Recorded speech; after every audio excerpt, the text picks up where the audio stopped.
నమస్కారం. న్యూస్ 9 తెలుగు వార్తలకి స్వాగతం. ప్రేమ పేరుతో పక్కా స్కెచ్. నవాజ్ అసలు రంగు బయటపెట్టిన బాధితురాలు.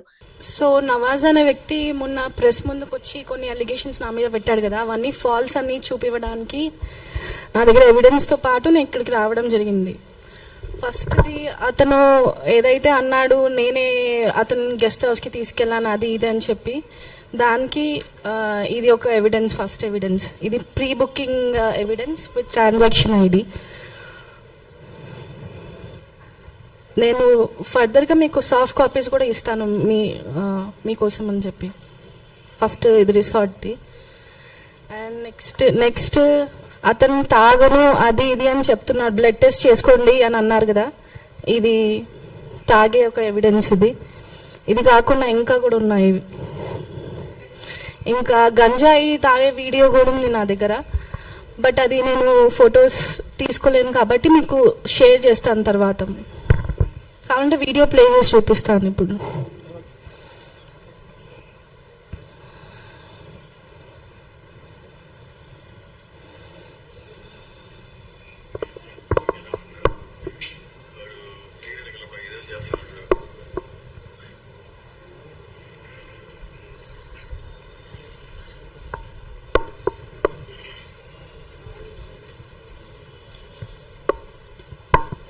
ఇది గంజాయిది వీడియో ఒకటి.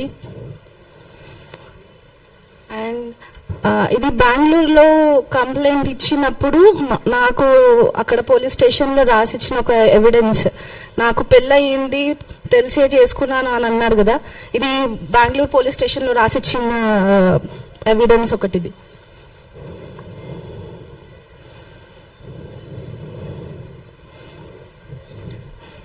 అండ్ కంప్లైంట్ ఇచ్చింది ఇది అక్నాలెడ్జ్మెంట్ బెంగళూరు పోలీస్ స్టేషన్లో. అక్కడ మాకు తెలిసింది అతనికి ఆల్రెడీ 2 పెళ్ళిళ్ళు అయిపోయాయి, నేను 3వ దాని అని చెప్పి అక్కడ తెలిసింది.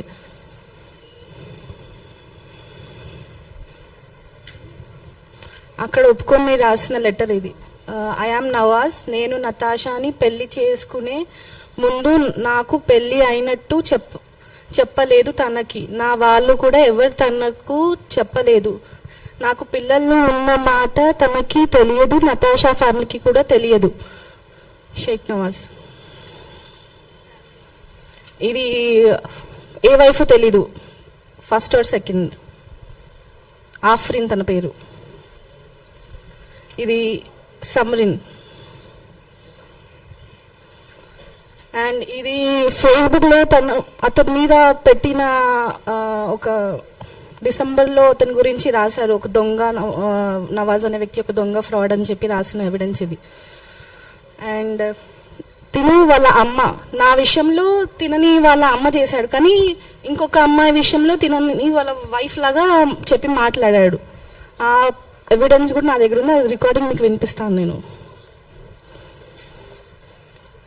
అండ్ ఇతను ఇమామ్ హుసేన్ అని చెప్పి అతను తీసుకొచ్చాడు మా ఇంటికి. ఇతను ఆ మెడిసిన్ ఏదో ఇచ్చాడంట మునావర్కి ఇంకా నవాజ్కి. ఆ మెడిసిన్ నాకు ఇవ్వడం వల్ల నా ప్రెగ్నెన్సీ పోయింది. డబ్బులు తీసుకున్నాడంట ఇమామ్ అనే వ్యక్తి 5000 వచ్చినందుకు. లేదు మ్యామ్, తెలీదు. అతను ఫస్ట్ మ్యారేజ్, నాతోటే ఫస్ట్ మ్యారేజ్ అని చెప్పి తెలుసు. బెంగళూరుకి వెళ్ళినప్పుడు తెలిసింది అతనికి ఆల్రెడీ పెళ్ళిళ్ళు అయిపోయాయి, పిల్లలు ఉన్నారని చెప్పి అక్కడ తెలిసింది మాకు. అది కూడా పోలీస్ స్టేషన్లో కంప్లైంట్ ఇచ్చిన తర్వాత పోలీసులు ముందు ఒప్పుకున్నాడు అతను, అవును పెళ్ళి అయిపోయింది, మోసం చేశాను తినకని చెప్పి. యాక్చువల్గా బెంగళూరుకి నేను అక్టోబర్ 10th or 11th బెంగళూరులో ఉన్నాను సార్ మేము. ఎందుకంటే 12th అతను ఒక బాండ్ చేపించాడు, మాకు డబ్బులు ఇవ్వాల్సిన బాండ్. నేను వెళ్ళి డబ్బులు తీసుకొస్తాను అని చెప్పి అక్టోబర్ 9కి 11:30కి అలా వెళ్ళాడు. 11:30 AM వెళ్ళిపోయాడు. నైట్ 9:30 వరకు కూడా రాకపోయేసరికి నేను ఫోన్ చేశాను. నా ఫోన్ లేదు అప్పుడు, నా ఫోన్ అమ్మేసుకున్నారు వీళ్ళు. నా iPhones, iPads, Samsung ultra phones అవన్నీ ఉంటాయి, అమ్మేసుకున్నారు వాళ్ళు. ఇద్దరికి ఒకటే ఫోన్ అప్పుడు. నాకు ఏదైనా అవసరం పడితే అతని ఫోన్ నుంచి చేయాల్సి వచ్చేది. సో ఫోన్ చేస్తే ఫోన్ లేపలేదు. వేరే నంబర్ నుంచి కాల్ వచ్చింది నాకు 11:30 రాత్రి. నేను ఇలా చెన్నై బోర్డర్లో ఉన్నాను, నువ్వు అక్కడికి వచ్చేసి అని చెప్పి అన్నాడు. అసలు రీజన్ ఏంటని అడిగితే ఇలా మా మమ్మీ వాళ్ళు ఒప్పుకోవట్లేదు అని చెప్పి ఏదేదో చెప్పాడు. మనం వాళ్ళ దగ్గరికి వెళ్తే వాళ్ళు చంపేస్తారు మనల్ని అని చెప్పారు. అండ్ దాని తర్వాత కేరళలో ఉన్నానని చెప్పాడు. దాని తర్వాత బెంగళూరుకి వస్తున్నానని చెప్పి బెంగళూరు టికెట్ పెట్టాడు. బెంగళూరుకి వెళ్ళిన తర్వాత అతన్ని పోలీస్ స్టేషన్కి తీసుకెళ్తే అప్పుడు తెలిసింది అక్కడ ఆల్రెడీ పెళ్ళి అయిపోయింది, పిల్లలు ఉన్నారు అని చెప్పి.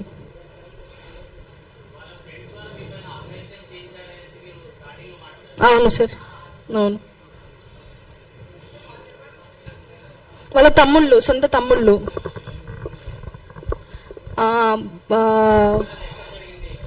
ఫస్ట్ బేగంపేటలో జరిగింది సార్. బేగంపేటలో జరిగింది. ఇలా ఫుడ్ తీసుకొని రమ్మన్నాడు, ఎవరు లేరు ఫ్లాట్లో. 10 minutes ఫ్లాట్ చూసి వెళ్ళని చెప్పి పిలిచాడు. దాని తర్వాత చూస్తే ఫ్లాట్లో అందరు బెడ్రూమ్లో అందరు బయటికి వస్తున్నారు, ఒక్కొక్కరు.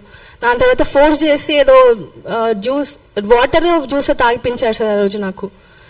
అది తాగిన తర్వాత ఫస్ట్ అక్కడ అయింది. దాని తర్వాత కుందన్బాగ్లో ఫస్ట్ నైట్ రోజు అయింది సార్. చెప్పండి. సారీ, నా పేరు పక్కన పెట్టింది కానీ మీకు నా నంబర్ ఎవరు ఇచ్చారన్నా? నవాజ్ పెళ్ళాం ఇచ్చిందమ్మా. ఏం పేరు? నవాజ్ పెళ్ళాం పేరు నసీమా. నసీమా ఇచ్చింది. ఓకే, అప్పుడు మీరు ఇద్దరు కొట్లాడుకుంటున్నారు కదా. Okay okay okay.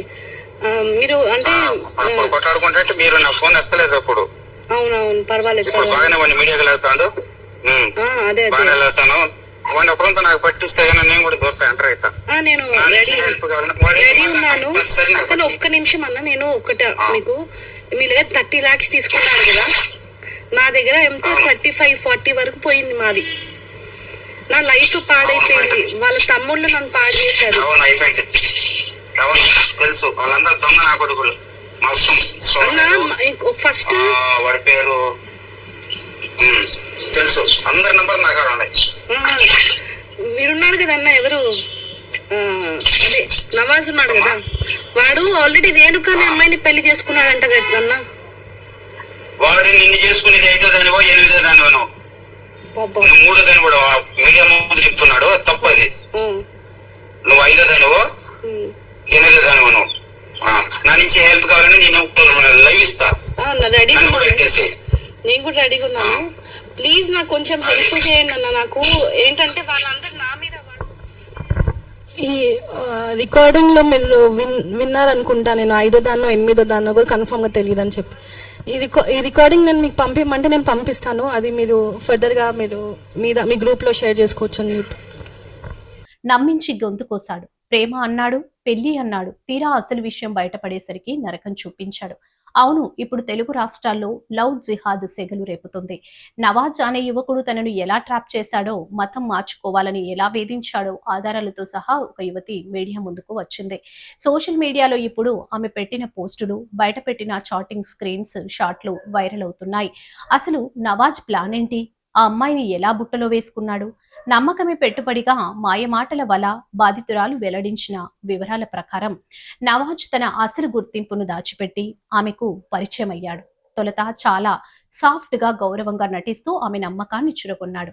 తామిద్దరం కలిసి ఉంటే లోకం మెచ్చుకుంటుందని, నీకోసం ఏదైనా చేస్తానని నమ్మబలికాడు. కానీ ఈ ప్రేమ వెనుక ఒక భయంకరమైన ఎజెండా ఉందన్న విషయం ఆ యువతికి ఆలస్యంగా తెలిసింది. బయటపడ్డ ఆధారాలు, WhatsApp chats and audio recordings బాధితురాలు కేవలం ఆరోపణలు చేయడమే కాకుండా సంచలన ఆధారాలను బయటపెట్టింది. పేరు మార్పు మొదట్లో తన మతాన్ని దాచి వేరే పేరుతో పరిచయమైనట్లు చాటింగ్ హిస్టరీ చూపిస్తుంది. మత మార్పిడి ఒత్తిడి, పెళ్లి చేసుకోవాలంటే ఖచ్చితంగా మతం మారాల్సిందేనని, లేదంటే ఫోటోలు వైరల్ చేస్తానని బెదిరించిన వాయిస్ రికార్డింగ్స్ ఇప్పుడు కలకలం రేపుతున్నాయి. బ్లాక్ మెయిలింగ్ ప్రేమ పేరుతో తీసుకున్న కొన్ని వ్యక్తిగత ఫోటోలను అడ్డం పెట్టుకుని తనని మానసికంగా, శారీరకంగా వేధించాడని బాధితురాలు కన్నీరు మున్నీరవుతుంది. లవ్ జిహాద్ కోణంపై రగులుతున్న వివాదం, ఈ వ్యవహారం ఇప్పుడు కేవలం ఒక ప్రేమ వైఫల్యంగా మిగిలిపోలేదు. ఇది పక్కగా ప్రణాళికబద్ధంగా జరిగిన లవ్ జిహాద్ అని హిందూ సంఘాలు మండిపడుతున్నాయి. నవాజ్ లాంటి వాళ్ళు అమాయక యువతులను టార్గెట్ చేసి వారి జీవితాలను చిన్నాభిన్నం చేస్తున్నారు అని ఆగ్రహం వ్యక్తం చేస్తున్నారు. మరోవైపు ఈ ఘటనపై పోలీసులు లోతైన విచారణ జరుపుతున్నారు. నవాజ్ వెనుక ఎవరైనా ఉన్నారా? ఇది ఒక వ్యవస్థీకృత నేరమా అనే కోణంలో దర్యాప్తు సాగుతుంది. వాడు నన్ను ప్రేమించలేదు, కేవలం నా మతాన్ని, నా అస్తిత్వాన్ని చంపాలనుకున్నాడు.